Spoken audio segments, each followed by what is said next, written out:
So yan na guys, nag-init na tayo ng kawali. Maglagay ako ng konting mantika. Yung ating manok ay napakuluan na. Ilagay yung bawang.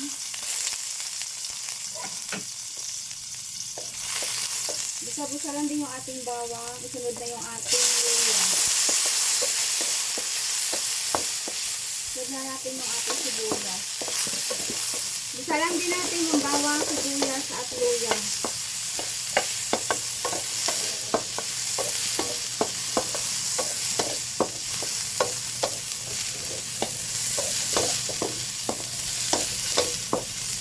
Ilagay na po natin yung ating napakuluan na paa ng manok.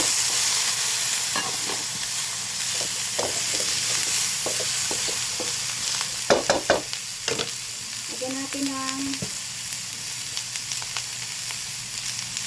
paminta.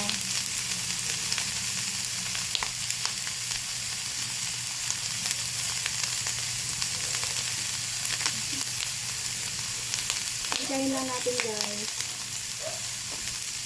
Lagyan natin ng toyo.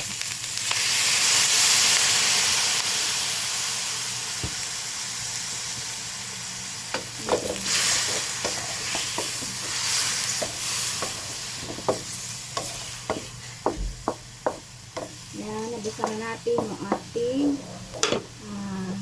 chicken feet.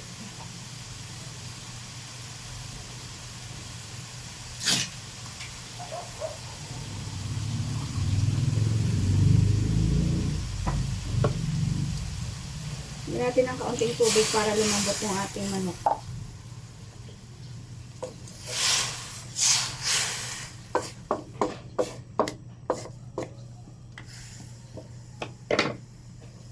Sabay na natin yung suka para pakuluin natin siya sa suka.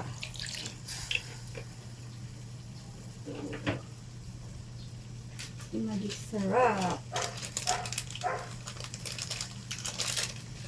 Sabay tayo.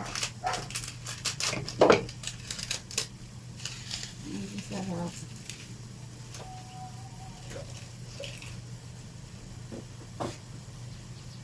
Takpan natin siya para lumambot. Ayun na guys, malambot na yung ating chicken feet. Lagyan natin ng ketchup para masarap. Lagyan natin ng kaunting sugar.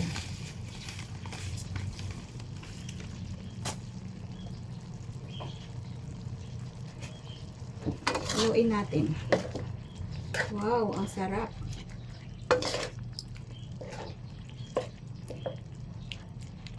Lumapot na yung kanyang sabaw, guys.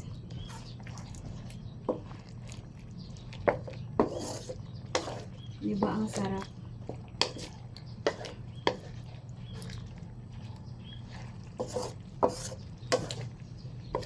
Ganda ng kulay. O, diba?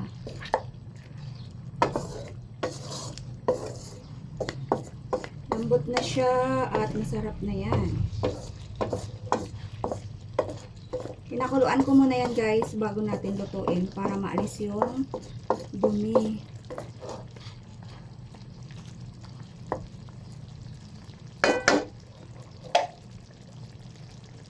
Tikman natin yung lasa kung masarap na.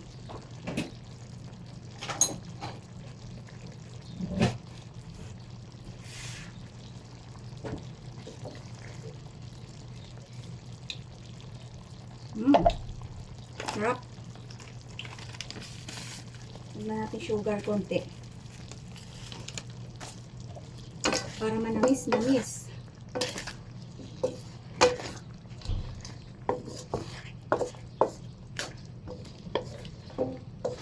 Malambot na yan guys yung ating chicken.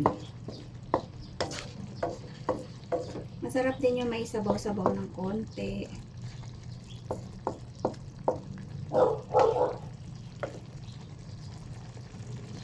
Lagyan na natin ng sili. Para may kagat na anghang. Ayan.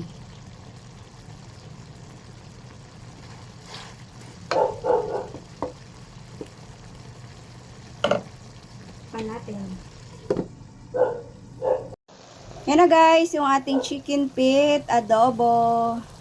Napakasarap yung pagkakaluto natin. Yan, malambot na siya. Medyo manamis-namis na may konting anghang. Ayan.